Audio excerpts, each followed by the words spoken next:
Stories about serial killers are incredibly popular. Tracking down a mass murderer is a constant plotline in films, television, and literature. But these stories are often based on real life.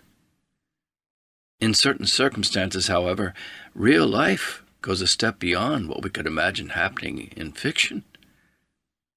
Sometimes the action of a serial killer can seem so extreme and strange, and their motivations so twisted and evil, that we struggle to comprehend exactly how they fit into the modern world.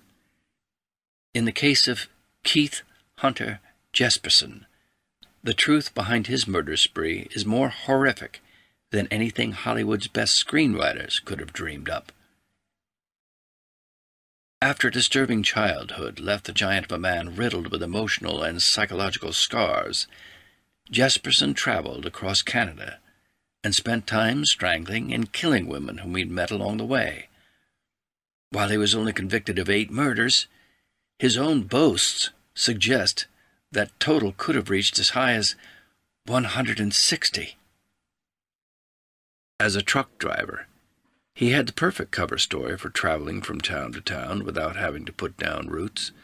Often leaving an unsuspecting family at home, he was out in the wilderness committing heinous acts without anyone from the authorities coming close to suspecting his guilt. Jesperson, annoyed by the lack of attention he was receiving, began to leave messages to the public.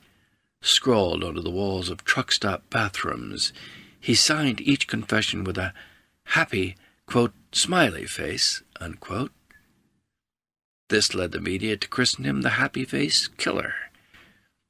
It was decades before the investigators came close to catching the killer. Listen on to discover just how Keith Hunter Jesperson managed to get away with too many horrific murders. This is the story of the Happy Face Killer.